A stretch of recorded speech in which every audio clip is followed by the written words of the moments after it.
আসসালামু আলাইকুম এভরিওয়ান। বোনের মৃত্যু গল্পের 2 নাম্বার পর্ব। তো চলো বেশি কথা না বলে গল্প শুরু করা যাক। এতক্ষণে ফাহিম কিছু বুঝতে পারলো। ও এত বড় একটা শক খাবে হয়তো ভাবতেও পারে নাই। ফাহিম বলল, কি বলছেন আপনি? আপনার মাথা খারাপ হয়ে গেছে? আম্মু বলল, আমাকে না আগে আম্মু ডাকতি, এখন আবার আপনি? সব চেঞ্জ হয়ে গেছে মনে হয়। হ্যাঁ, আমিও চেঞ্জ হয়ে গেছি। আর তুই তো জানিস আমি এত কথা পছন্দ করি না। কাজী বলল, কিন্তু ছেলে ছেলে বিয়ে কি করে হবে, তাও আবার 3 জনের সাথে? আম্মু বলল, 5 লাখ টাকা আপনার অ্যাকাউন্টে চলে যাবে। কাজী বলল, আরে আপনি আমাদের থানার ওসি, আপনার কথা কি আমি ফেলতে পারি? কাজী ওদের বিয়ে পড়িয়ে দিল, তবে ফাহিমকে জোর করে বিয়ে পড়ানো হয়েছে। আম্মু বলল, এখন আপনি চলে যেতে পারেন। কাজী বলল, আমার টাকা? আম্মু বলল, চলে গেছে। কাজী বলল, আপনার মতো দয়ালু যদি সবাই হতো। একজন বডি বিল্ডার বলল, ম্যাম আমাদের এখন কি করতে হবে? আম্মু বলল, বিয়ে করেছ, বাসর রাত করবে না, আর এই 1 মাস তোমরা আমার জন্য কাজ করবে, মনে রাখিও। একটু পর একজন মৌন বিশেষজ্ঞ ডাক্তার এসে যাবে, ওর যদি কিছু হয় ডাক্তার তো আছেই। আর এখন মনে হয় তোমরা বুঝে গেছো কি করতে হবে আর কেন তোমাদের এখানে আনা হয়েছে। ওরা বলল, জি ম্যাম, আপনার বলতে হবে না, আমরা বুঝে গেছি। ফাহিম বলল, আপনি আমার ধর্মের মা হন, এমনটা আমার সাথে করবেন না, আপনার পায়ে পড়ি, দরকার পড়লে আমাকে মেরে ফেলুন, তাও এমন শাস্তি দিবেন না। আপনার কাছে আমি আমার জান ভিক্ষা চাইছি। ফাহিম ভয়ে কাঁপতে লাগলো। আম্মু বলল, আমার ছেলেও হয়তো তার বোনকে বাঁচাতে এমন কিছু বলেছে। ওর হয়তো রাগ নেই, কিন্তু ওর বোনের জন্য ওর চোখে জল তো এসেছে, এটা আমি নিশ্চিত। ফাহিম কোনো কথা বলছে না, চুপ করে দাঁড়িয়ে আছে। ও বুঝে গেছে কি হতে চলেছে, আর ও যে কত বড় একটা অপরাধ করে ফেলেছে এখন হাড়ে হাড়ে টের পাচ্ছে। আম্মু বলল, তুই আমার মেয়ের সাথে অনেক বড় অপরাধ করে ফেলেছিস। একটা মেয়ে আমার, আর তুই ওকে? আমার মেয়েকে তুই একবার কষ্ট দিয়েছিস, কিন্তু এখানে প্রতিদিন প্রতিটা সময় তুই কষ্টের মাঝে থাকবি। বুঝতে পারবি একজনকে ধর্ষণ করা কতটা কষ্টদায়ক তার জন্য। মাহি কান্না করতে করতে বলল, তুমি আমার বেস্ট আম্মু, তোমার মতো কেউ হবে না, মনের মতো বিচার করেছো তুমি। আমার আর কিছুই চাই না আম্মু, আমি এই বিচারে অনেক খুশি হয়েছি। আম্মু বলল, তুই খুশি হলে আমিও অনেক খুশি। ওরে নিয়ে ওই উপরের রুমে যাও সবাই। ফাহিম বলল, আমাকে মাফ করে দেন, দোহাই লাগে আপনার, আর জীবনেও এসব করব না আমি কারোর সাথে। আম্মু কোনো কথা বলল না, ওরা ফাহিমকে তুলে নিয়ে চলে গেল। আম্মু আমার কাছে এসে বলল, কি রে আমার উপর রাগ করলি? আমার চোখের পানি মুছে দিয়ে বলল, দুনিয়াটা বাবা অনেক কঠিন, এভাবে শান্তশিষ্ট হয়ে চলতে পারবি না, বাঁচতে গেলে রাগ হিংসা সব থাকতেই হবে। মাহি বলল, গাধা দিয়ে কি আর হাল চাষ হয় আম্মু? আম্মু বলল, যা তোর রুমে যা, এখন বিশ্রাম নে। মাহি চলে গেল। ফাহিমের চিৎকার শোনা যাচ্ছে। ও যে আজকে শেষ এটা আমি খুব ভালো করেই বুঝতে পারছি, এমনটাই হওয়া উচিত ছিল ওর সাথে। আম্মু ভালো একটা কাজ করেছে, ওর কাছে তো আমিও জান ভিক্ষা চেয়েছি, কিন্তু ও শুনল না। আম্মু বলল, তুই ছাড়া আমার কেউ নাই, একটা বিষয় আজকে তুই নিজেই চিন্তা করে দেখ, তোর সামনে তোর বোনকে ওরা ধর্ষণ করেছে, ও যদি তোর কাছে নিরাপদ না হতে পারে তাহলে এমন ভাই ওর থাকার চেয়ে না থাকাই ভালো। বাবা বলল, ছেলেটাকে এভাবে আর শাস্তি দিও না, শরীর থেকে রক্ত পড়ছে। আম্মু বলল, পড়তে দাও, এটাই ওর প্রাপ্য। কি রে কথা বলিস না কেন? শুধু কান্না করলেই হবে? যা এখন তুই তোর রুমে যা, আর শরীরের প্রতি যত্ন নিস না, যেভাবে রক্ত পড়ছে ওরা পড়তে থাক। বাবা বলল, তুমি কি পাগল হয়ে গেছো? ছেলে আমাদের একটাই, হোক সে অপরাধী, তাই বলে কি ওকে মেরে ফেলবে? আম্মু বলল, মরবে না ও, তুমি চিন্তা করিও না, আর ও এত সহজে মরবেও না। আমি আস্তে আস্তে হেঁটে রুমের দিকে যাচ্ছি, আর রক্তে আমার শরীর লাল হয়ে যাচ্ছে। আমার আম্মু খুব ঠান্ডা মেজাজের গরম মানুষ, মানে তিনি যা কাজ করেন ঠান্ডা মাথায় করেন। আপনি আমার আম্মুকে দেখেও বিশ্বাস করবেন না তার শরীরে এতটা রাগ আছে। ফাহিমের চিৎকারে পুরো রুমটা থরথর করে কাঁপছে। আমার এমনটা দেখে খুব ভালো লাগছে। আমি গিয়ে বিছানায় বসলাম না, বিছানায় শুতে গেলে শরীর চাদরের সাথে লেগে যাবে। নিচে বসে কান্না করছি। হঠাৎ মাহিকে আমার রুমে আসতে দেখে অবাক হয়ে গেলাম। ওর হাতে একটা রাইফেল আছে। মাহি আমার কাছে এসে রাইফেলটা আমার সামনে রাখলো, আমাকে ধরে বিছানায় বসিয়ে ক্ষত স্থানগুলো পরিষ্কার করে দিতে দিতে বলল, আমার একটা মাত্র ভাই, তোকে অনেক ভালোবাসি জানিস। সেদিন যখন তোর সামনে ও আমাকে, আমার খুব খারাপ লেগেছিল সেদিন। একটু জোর করে হলেও যদি তুই আমাকে বাঁচানোর চেষ্টা করতি, তাও আমি বলতে পারতাম আমার ভাই আমাকে বাঁচানোর তো চেষ্টা করেছে। আমি কান্না করতে করতে বললাম, মাফ করে দিস বোন, আমি মানুষের উপর রাগ করতে পারি না, এটা আমার দ্বারা হয় না কেন জানি না। একটা মানুষ হয়ে আরেকটা মানুষের উপর ওরা জুলুম কিভাবে করে। মাহি বলল, আমি জানি তুই কতটা ভালো, তবে একটা কথা মনে রাখবি, আমি যা কিছু হারিয়েছি তোর সাথে যেন এমন না হয়। যদি এভাবে চলতে থাকিস তোর সামনে একদিন ওরা তোর সন্তানদের নিজেদের খুন করবে, এমনকি তোর বউকেও আমার মতো অবস্থা করবে, তখন তুই কি করবি? আমি বললাম, খুব বড় অন্যায় করে ফেলেছি আমি, তাই না রে? জানিস অনেক ভালোবাসি আমি তোকে, কিন্তু কি হলো দেখ, তোকেই আমি বাঁচাতে পারলাম না। মাহি বলল, থাক সেসব কথা বাদ দে, আজকে থেকে তোর বোন গ্যাংস্টার হয়ে উঠবে, কাউকে আমি মাফ করব না। আর তুই এভাবে থাক, সমস্যা নাই, দরকার পড়লে আমি তোকে প্রোটেক্ট করব। আমি বললাম, আসলে আমার মতো ছেলের এই পৃথিবীতে বাঁচার কোনো অধিকার নেই। মাহি বলল, এভাবে বলিস না, এত ভালো হয়ে পৃথিবীতে বসবাস করা যাবে না, ভালো মানুষের দাম নেই। আজকে থেকে এই রাইফেল হাতে নিয়ে প্রমিস করছি, যারা আমার পরিবারের সাথে লাগতে আসবে সব কয়টাকে কেটে রেখে দিব। আমি বললাম, এমন পথে যাস না বোন, একজন খারাপ হলে কি তুইও খারাপ হবি? মাহি বলল, তুই সেদিন কি করেছিলি? তুইও তো কারো ক্ষতি করিস নাই, তাহলে সেদিন তোর সামনে ওরা আমাকে ছাড়বো না আমি কাউকে। আচ্ছা তুই এখন ঘুমা কেমন, আমি যাই। আমি বললাম, আচ্ছা যা। মাহি চলে যাওয়ার পর আমি শুয়ে পড়লাম। আমার মাথায় কাজ করছে না, মাহি কি তবে সত্যি সত্যি খারাপ পথে চলে গেল? কত ভালো ছিল বোনটা আমার, আর সব ওই ফাহিমের জন্য হয়েছে। আচ্ছা আমি কারো উপর রাগ করতে পারি না কেন? আমার দ্বারা এটা হয় না কেন? চিন্তা করতে করতে ঘুমিয়ে গেলাম। সকালে ঘুম থেকে উঠে দেখি আম্মু আমাকে জড়িয়ে ধরে পাশে শুয়ে আছে। এটা দেখে চোখ দিয়ে পানি পড়তে লাগলো।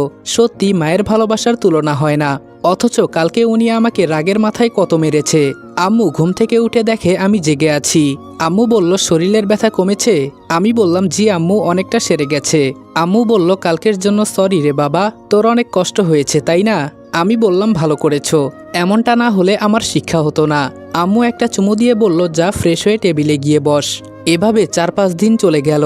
এখন আমি একটু সুস্থ, তবে ফাহিমকে এক রুমে সবসময় পড়ে থাকতে দেখি। অনেক কষ্টে আছে ও, থাকারই কথা। এমন ফালতু কাজ করার পরিণাম এখন হারে হারে টের পাচ্ছে। সকালে খেয়ে দিয়ে রুমে বসে আছি, হঠাৎ দেখি আমার চাচাতো বোন মিতু আমাকে ডাকতে আসছে। ও আমার থেকে 1 বছরের বড়, কিন্তু আমাদের বাসায় খুব কমই আসে। ওদের বাসা থেকে আমাদের বাসা অনেকটা দূরে, এজন্যই হয়তো। মিতু বলল, রনি। আমি বললাম, কি হয়েছে আপু, এত চিৎকার করছো কেন? মিতু বলল, এক জায়গায় চল, আজকে তোকে একটা জিনিস দেখাবো। আমি বললাম, কিন্তু আমার যে ভালো লাগছে না। মিতু বলল, আরে চল তো, কিছুই হবে না, তোর মনটা ভালো হয়ে যাবে। আমি বললাম, আচ্ছা চলো তাহলে। আম্মু বলল, মিতু বেস্ট অফ লাক, সুন্দর করে সবকিছু গুছিয়ে করবে। মিতু বলল, জি বড় আম্মু। আমি বললাম, কিসের কথা বললা আম্মু? মাহি বলল, আরে ভাইয়া কিছু না, তুই যা। আমিও মিতুর পেছনে পেছনে যেতে লাগলাম। মিতু আমাকে একটা জঙ্গলের ভেতরে বাংলোতে নিয়ে গেল। আমি বললাম, আপু আমার ভয় করছে, আমাকে এখানে নিয়ে এলি কেন? মিতু বলল, ভেতরে চল, সব জানতে পারবি। ভেতরে গিয়ে দেখি একটা ছেলে চেয়ারে বাঁধা অবস্থায় পড়ে আছে, আর মিতুর বান্ধবীরা দাঁড়িয়ে আছে। মিতু বলল, সব রেডি তো? ওরা বলল, হুম মিতু, তোর অপেক্ষায় ছিলাম। আমি বললাম, কি রে আপু, তুই এসব খারাপ কাজে কবে থেকে যুক্ত হলি? মিতু আমার দিকে তাকিয়ে বলল, এসব খারাপ কাজ তাই না? তাহলে যারা ধর্ষণ করে সেই সব খারাপ কাজ না। এটা শুনে আমার কলিজার ভিতরে একটা মোচড় দিয়ে উঠল। মিতু বলল, ও 10 বছরের একটা শিশুকে ধর্ষণ করে মেরে ফেলেছে। আমি বললাম, কি? মিতু বলল, যা শুনলি সব সত্যি, তোকে এখানে আনার একটাই কারণ। আমি বললাম, কি করতে হবে আমাকে? মিতু বলল, ওকে তুই নিজ হাতে মারবি, এই নে গুলি। আমি বললাম, তোর মাথা খারাপ হয়ে গেছে? তাই বলে কি একটা মানুষকে আমরা মেরে ফেলবো? মিতু বলল, যখন ও একটা মেয়েকে ধর্ষণ করে মেরে ফেলেছিল তখন তুই এই কথা বলতে পারতি। মিতুর কথা শুনে আমার মাহির কথা মনে পড়ে গেল। সত্যি সেদিন আমার চোখের সামনে আমার বন্ধু মাহিকে ধর্ষণ করেছে, আর আমি কিছুই করতে পারলাম না। কিন্তু তাই বলে আমি কি মানুষ খুন করব? না না, এটা হতে পারে না। আমি বললাম, আপু আমার দ্বারা এসব হবে না, আমাকে মাফ করো। আপু রাইফেলটা আমার হাতে ধরে ওর দিকে তাক করলো। মিতু বলল, এখন তো পারবি? আমি কিছু বলার আগেই মিতু ওকে শেষ করে দিল। মিতু বলল, বড় আম্মু ঠিকই বলেছে, গাধা দিয়ে কখনো হাল চাষ হয় না। মিতু রাগ করে চলে গেল। যেতে যেতে মিতু বলল, কেন যে আমাদের বংশে এমন একটা ছেলের জন্ম হলো, না আছে রাগ, না আছে হিংসা। আম্মু বলল, কিরে মিতু, এভাবে হতাশ হয়ে ফিরে আসলি কেন? মিতু বলল, না গো বড় আম্মু, ওকে দিয়ে এসব মারামারি হবে না। মাহি বলল, আমি বলেছিলাম তো আম্মু, তুমি শুনো নাই। আম্মু বলল, ওকে নিয়ে আমি খুব চিন্তায় আছি। মিতুর পেছন পেছন আমিও বাসায় এসে দেখি সবাই মিলে আড্ডা দিচ্ছে। আমি বললাম, কিরে মিতু, আমাকে ফেলে চলে আসলি কেন? আম্মু বলল, রনি এইদিকে আয়। আমি বললাম, জি আম্মু বলো। আম্মু বলল, আগামী 1 মাস সময় আছে তোর কাছে, তারপর পুলিশ হিসেবে জয়েন করবি আমাদের থানায়। আমি বললাম, এসব তুমি কি বলছো আম্মু? তাছাড়া আমি বাবার ব্যবসা সামলাই, এসব পুলিশ টুলিশ হওয়ার ইচ্ছা আমার নেই। আম্মু বলল, আমি তোর মত জানতে চাই নাই, যদি কোনো জায়গায় ঘুরতে যাস যেতে পারিস, আর আমি বলেছি তো বলেছি, মনে থাকবে তো? আমি বললাম, জি আম্মু। আম্মু বলল, আরেকটা কথা, তোর দাদা মারা যাওয়ার আগে একটা মেয়ের কথা বলেছিল, আগামীকাল তুই ওখানেই যাবি। আমি মনে মনে ভাবছি আমার দাদা সন্ত্রাসী ছিল, উনি মানুষকে মারতেও দ্বিধাবোধ করে নাই। আর উনি নাকি আমার জন্য মেয়ে দেখে গেছে, আর তাকেই আমাকে আবার বিয়ে করতে হবে, জীবনেও না। আম্মু বলল কি চিন্তা করিস? আমি বললাম ওখানে তো দাদার অনেক শত্রু আছে, যদি আমার উপর হামলা করে। আম্মু বলল এসব চিন্তা তোর করতে হবে না, তুই ওনাদের বাসায় যা, আর গিয়ে মেয়ে দেখে আয়, তোর পছন্দ হয় নাকি, আর আমাদের বাসাও দেখে আসবি। আমি বললাম ওকে আম্মু, তবে একা একা কেউ গেলে ভালো হতো। মিতু বলল তুই কি মেয়ে মানুষ যে এত ভয় পাস? এত ভয় পেলে চলবে না, মনে একটু সাহস রাখ। মাহি বলল আম্মু আমি ভাইয়ার সাথে যাব, আমিও গ্রামটা দেখে আসি। আম্মু বলল তোর যখন এতই ভয় তোর বেস্ট ফ্রেন্ড ফাহিমকে নিয়ে যা। এতক্ষণ শান্ত ছিলাম, এখন আম্মুর কথা শুনে আমি ব্যাকুল হয়ে গেছি। নিজের বোনের ধর্ষণকারীকে নিয়ে যাব সাথে, এটা তো কখনো সম্ভব না। মিতু বলল এটা ঠিক বলেছ বড় আম্মু। আম্মু বলল এত শখ খাওয়ার মতো কিছুই নেই, এমনিই মজা করলাম, যা রুমে গিয়ে সব রেডি কর। আমি বললাম উনি আমার কি হন আম্মু? আম্মু বলল তোর দূর সম্পর্কের কাকা হন, আর যদি মেয়েকে পছন্দ হয়ে যায় তাহলে আমাদের বাসায় নিয়ে আসবি। আমি বললাম হঠাৎ করে এমন সিদ্ধান্ত কেন আম্মু? আম্মু বলল ওখানে যাওয়ার পর তোর বাঁচার সম্ভাবনা 20%, কারণ যে কোনো সময় তোর উপর ওরা আক্রমণ করতে পারে, আর তুই তো জানিস তোর দাদার কত শত্রু। আমরা ওখান থেকে পালিয়ে না আসলে কেউ বাঁচতে পারতাম না, আর তোকে সেভ করে নিয়ে যাবে তোর কাকা, তোর চিন্তা করতে হবে না। আমি কোনো কথা বললাম না, তবে মৃত্যুকে আলিঙ্গন করতে হবে এটা আমি জানি।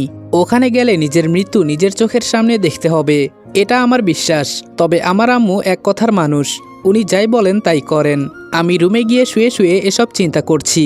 মাহি বলল আম্মু যতই হোক ও আমার ভাই, ওকে তো আমরা মৃত্যুর মুখে ঠেলে দিতে পারি না। আম্মু বলল ওর সাহস ওকেই করে নিতে হবে, কালকে যখন তুই আমি থাকবো না তখন ওর কি অবস্থা হবে একবার ভেবেছিস? মিতু বলল কিন্তু আমি শুনেছি ওখানকার মানুষ নাকি মানুষকে খুন করে মাথা কেটে মাথা ঝুলিয়ে রেখে চলে যায়, আর দাদা যাকে মেরেছিল তার ভাই নাকি এখনও আমাদের বংশের কাউকে মারার জন্য পথে পথে ঘুরে বেড়ায়। আম্মু বলল তুই যা বলেছিস সবই সত্যি, ওরা খুব ভয়ঙ্করভাবে মানুষ খুন করে। আমি নিজেই এগুলো দেখে ভয় পেয়ে গিয়েছিলাম তখন। একটা মানুষ আমার চোখের সামনে 100 জনকে কুপিয়ে হত্যা করেছে, এতটা শক্তিশালী ওরা। পরে তোর চাচা আমাকে খুব কষ্ট করে পালিয়ে নিয়ে আসে। মাহি বলল এখনো কি এসব চলে আম্মু? আম্মু বলল বলতে পারবো না। সকালে ঘুম থেকে উঠে ওয়াশরুম থেকে ফ্রেশ হয়ে বাইরে গিয়ে দেখি আম্মু টেবিলে নাস্তা নিয়ে বসে আছে। আম্মু বলল তো বাবা কি দিয়ে যাবি, বাস নাকি ট্রেন? আমি বললাম ট্রেন দিয়েই যাওয়া বেটার। মিতু বলল কি খবর রনি? আমি বললাম আজকে কি তুই আমাদের বাসায় ছিলি? মিতু বলল তোর বোনের সাথে কিছু কাজ ছিল, সেগুলো সেরে নিয়েছি। আমি আর চোখে মাহির দিকে তাকিয়ে দেখলাম, মিতুর সাথে যদি মাহি সত্যিই জড়িয়ে পড়ে তাহলে আমার বোনের লাইফটা নষ্ট হয়ে যাবে, এটা আমি কখনো হতে দিব না। আমি বা আর কি বলবো, নিজের সামনে নিজের বোনকে ধর্ষণ করেছে, আর আমি তাকিয়ে তাকিয়ে দেখেছি। আমি নিজেই তো কিছু করতে পারি নাই, আবার মাহিকে কি বা বলবো? আম্মু আমার মাথায় হাত দিয়ে বলল কি চিন্তা করিস বাবা? আমি বললাম না আম্মু তেমন কিছু না। বাবা বলল রনি তুই আমার একমাত্র ছেলে, আমি চাই না তোর কিছু হোক। আম্মু বলল খাবারের মাঝে কথা বলতে নেই, জানো না তুমি? আমি বুঝতে পেরেছি আব্বু কি বলতে চাইছে, কিন্তু আম্মুর কথা আমাকে শোনা লাগবেই। আম্মু আবার এক কথার মানুষ। হঠাৎ ভেতর থেকে একটা বডি বিল্ডার এসে বলল ম্যাম ফাহিম ছেলেটা আপনার সাথে কথা বলতে চায়। আম্মু বলল সকাল সকাল ওর নামটা শুনে মনে হচ্ছে যেন আজকে পুরো দিনটাই খারাপ যাবে, যাও নিয়ে এসো দেখি কি বলে। 2 জন ধরে ফাহিমকে নিয়ে আসলো। ফাহিম একটা মিথ্যা হাসি দিয়ে বলল ভালো আছেন ম্যাম? আম্মু বলল তোকে দেখে আমার খুব মায়া লাগছে। ফাহিম বলল এর থেকে যদি আমাকে মেরে ফেলতেন তাও আমি একটাও কথা বলতাম না, আর আমার বাবা মা হয়তো বা আমাকে পাগলের মতো খুঁজে বেড়াচ্ছে। আম্মু বলল কে কি করতেছে তাতে আমাদের কিচ্ছু যায় আসে না। মিতু বলল বড় আম্মু তুমি ওকে বাঁচিয়ে রেখেছো কেন? আমি হলে তো ওকে জায়গায় খুন করে দিতাম। ফাহিম বলল ঘরের ভেতরে বন্দি করে যে শাস্তি আমাকে দিলেন না এর হিসাব একদিন দিতে হবে, মনে রাখিয়েন। আম্মু বলল কিরে এখনো তোর মুখে বড় বড় কথা গেল না? এখনো কি তোর ভেতরে ভয় ঢুকে নাই? ফাহিম বলল আমি হারে হারে টের পেয়েছি একটা মানুষকে ধর্ষণ করলে সে কতটা কষ্ট পায়। মানছি আমি অপরাধ করেছি, তাই আমি মাথা পেতে বলছি যদি প্রয়োজন হয় আমি মাহিকে বিয়ে করব, যেহেতু ওর সাথে জোর করে আমি সব করে ফেলেছি। মাহি বলল তোর মতো রাস্তার কুকুরকে আমি বিয়ে করব বলে তোর মনে হয়? তোর লেভেল আর আমার লেভেল অনেক পার্থক্য, তোর আমাকে বিয়ে করার মতো কোনো যোগ্যতা নাই। যেটা হয়েছে সেটাকে একটা অ্যাক্সিডেন্ট মনে করি আমি এটা ভাবি আমি একটা দুর্ঘটনায় পড়ে গেছি, যার কারণে আমার সাথে এমন হয়েছে। তোর মুখে আমার নাম মানায় না, এটা মনে রাখিস। আম্মু বলল এই তোমরা এখন যেতে পারো, তোমাদের পেমেন্ট হয়ে যাবে, আর যখন দরকার পড়ে আমি ডেকে নিব। ওরা বলল যদি দরকার পড়ে তাহলে আমাদের বলবেন, আমরা এসে যাব, যে কোনো কাজ আমরা করতে রাজি আছি। ফাহিম বলল, ধন্যবাদ আপনাকে এই অত্যাচার থেকে মুক্তি দেওয়ার জন্য। আম্মু বলল, আমি তোকে সুযোগ দিলাম, দেখি ভালো হস নাকি। ফাহিম বলল, রনি তুই কিছু বলবি না? আমি বললাম, আমি তো সেই দিন ভুল করেছি, তোকে মেরে ফেললে খুব ভালো হতো তখন। ফাহিম বলল, তোর দ্বারা এটা কখনোই সম্ভব না, তবে পরবর্তী খেলা হবে তোর সাথে, আমি চ্যালেঞ্জ করে যাচ্ছি। মাহি বলল, আমার সামনে আমার ভাইকে হুমকি দিস? তোর সাহস তো কম না। আম্মু বলল, মাহি তুই কথা বলিস না, যা তোকে আমি আরেকটা সুযোগ দিলাম, যদি পারিস কিছু করে দেখা। ফাহিম বলল, আমাকে যে এতদিন এই শাস্তিটা দিলেন, এর হিসাব যদি আমি না নিতে পারি তাহলে আমি এক মায়ের সন্তান না। মাহি বলল, আর তুই যদি আমার পরিবারের কিছু করতে পারিস যা, আমিও চ্যালেঞ্জ করলাম, পরে তুই যা বলবি আমি তাই করব। ফাহিম বলল, একটু পানি খেতে পারি? আম্মু বলল, বসে নাস্তা করে যা। ফাহিম দাঁড়িয়ে খেতে লাগলো, বসতে পারে নাই বেচারা। বাবা বলল, তোমাদের মাথা খারাপ হয়ে গেছে, এসব কি শুরু করলা তোমরা? আম্মু বলল, এই পৃথিবী থেকে সন্ত্রাসীদের তুলে দিতে হবে, আর আমিও দেখতে চাই ওরা কতদূর পর্যন্ত যেতে পারে। ফাহিম বলল, আপনি খেলা খুব পছন্দ করেন, এটা আমি বুঝতে পারছি। মিতু বলল, আর আমরা গোল দিতে খুব পছন্দ করি। ফাহিম বলল, এটাও বুঝি আপনার মেয়ে? আম্মু বলল, কেন ধর্ষণ করতে চাস নাকি? আমার এই মেয়ে 50-60 জনকে একাই সামলাতে পারে। ফাহিম বলল, ওহ তাই নাকি? আমি বললাম, দেখ ফাহিম, আম্মু তোকে মাফ করে দিয়েছে, তাই বলে আমার পরিবারের পেছনে লাগতে আসবি না। ফাহিম বলল, কেন, ভয় হয় নাকি তোর? আম্মু বলল, রনি তাড়াতাড়ি খেয়ে চলে যা, তোর জন্য ট্রেন অপেক্ষা করছে হয়তো। ফাহিম খেয়ে বের হয়ে বলল, আমাকে ছেড়ে দিয়ে খুব বড় ভুল করলেন। আম্মু বলল, আরে তুই যা, মনে রাখিস আমি এই থানার ওসি, এসব কাপুরুষ কিভাবে ঠিক করতে হয় আমার জানা আছে। ফাহিম বলল, এসব পুলিশ আমার বাবার পোষা কুত্তা, এটা মনে রাখবেন। মিতু বলল, তবে তোরে তো। আম্মু বলল, এত রেগে যাওয়ার কি হলো? ফাহিম হাসতে হাসতে চলে গেল। আমার আম্মু যেদি একজন মানুষ, না জানি এখন কি হতে চলেছে। আম্মু বলল, মিতু রনিকে ট্রেনে তুলে দিয়ে আয়। মাহি বলল, চল ভাইয়া। মিতু বলল, রনি তোর সামনে যদি তোর মাকে মারতে দেখিস তাহলে কি তুই হাত গুটিয়ে বসে থাকবি? আমি বললাম, তোরা সবাই এসব কি শুরু করলি? ওকে ছেড়ে দেওয়ার কোনো মানে হয়? মাহি বলল, তুই তো মারতে পারতি। মাহির কথা শুনে আমি চুপ হয়ে গেলাম। মাহি বলল, বাদ দে, যাকে বোঝালে বুঝবে না তাকে বুঝিয়ে লাভ নেই। তবে আজকে যেখানে তুই যাবি হয়তো ট্রেনের মাঝেই তোর উপর আক্রমণ হতে পারে, আমি তোর সাথে যেতাম, কিন্তু আম্মুকে তো তুই চিনিস। আমি বললাম, কিছু হবে না আমার, তোর চিন্তা করা লাগবে না। মিতু একটা রাইফেল আমার হাতে তুলে দিয়ে বলল, এটা রাখ যদি জীবন রক্ষা করতে চাস, যদি এই পৃথিবীতে বাঁচতে চাস বলে তোর মনে হয়, ট্রিগারে একটা চাপ দিবি আর উড়িয়ে দিবি, নয়তো ওরা মারার আগে তুই নিজে নিজে আত্মহত্যা করে ফেলবি। আমি বললাম, আমি মরলে মরবো, তোদের চিন্তা করতে হবে না। কি এক খেলা খেলিস তোরা মানুষ খুন করার? তুইও তো একজন মানুষ, মানুষ হয়ে আরেকজন মানুষকে কিভাবে খুন করিস এটাই তো আমি বুঝি না। মাহি বলল, যখন বিপদে পড়বি তখন বুঝতে পারবি, আর কেউ তোকে সাহায্য করবে না, একটা কুত্তাও না। এই তো ট্রেন এসে গেছে, বেস্ট অফ লাক। মাহি মাথা নিচু করে বলল, অনেক ভালোবাসি তোকে আমি চাই না এমন কিছু করিস যাতে তোকে হারাতে হয়। যদি দরকার হয় সব কয়টাকে খুন করে দিবি, পরে দরকার পড়লে আমরা সব সামলে নিব। মিতু বলল, ওর দ্বারা এসব হবে না, চল আমরা চলে যাই। ট্রেনে উঠে বসে আছি, একটু পর ছেড়ে দিল। নিজের মতো বসে বসে চিন্তা করছি, না জানি এখন আমার কি হয়। এখন অজানা গন্তব্যে রওনা দিলাম। হে উপরওয়ালা, রক্ষা করিও আমাকে। ময়মনসিংহ পেরিয়ে নেত্রকোনা এসে পড়তেই আমার পাশের সিটে আর সামনে যারা ছিল সব কয়টা উঠে চলে গেল। একটা ছেলে আর 2টা মেয়ে বসে আছে আমার সাথে, আর অন্য পাশে যে সিটগুলো আছে সব কয়টা ইয়াং পোলাপান বসেছে। বুঝলাম না হঠাৎ করে এরা কোথায় থেকে আসলো। আমার তো এখন ভয় হতে শুরু করেছে। যে আমি উঠতে যাব সামনে বসে থাকা মেয়েটা বলল, আরে ভাই কি করেন? আমি বললাম, কেন আপু কি হয়েছে? মেয়েটা বলল, চলন্ত ট্রেন থেকে উঠে যদি লাফ দেন, এজন্য বললাম। আমি বললাম, আরে আপনি আমাকে ভয় পাইয়ে দিলেন। মেয়েটা বলল, কেন ভয় পেয়েছেন বুঝি? আমি বললাম, অনেক ভয় পেয়েছি। মেয়েটা বলল, আচ্ছা আপনি কোথায় যাবেন? আমি বললাম, এই তো মোহনগঞ্জ যাব, একটু দরকার আছে। মেয়েটা বলল, এই গ্রামে বাহিরের কেউ যেতে পারে না, এটা জানেন? আমি বললাম, তাতে আমার কিছু যায় আসে না, আমি এসব ভয় করি না। নিজের ভেতরে একটু সাহস এনে বললাম, আজকাল ভীতু হলে চলবে না, আর আমি তো এমনিই ভয় পাই, তাই একটু চাপা মারলাম। মেয়েটা বলল, মরার খুব ইচ্ছে আপনার?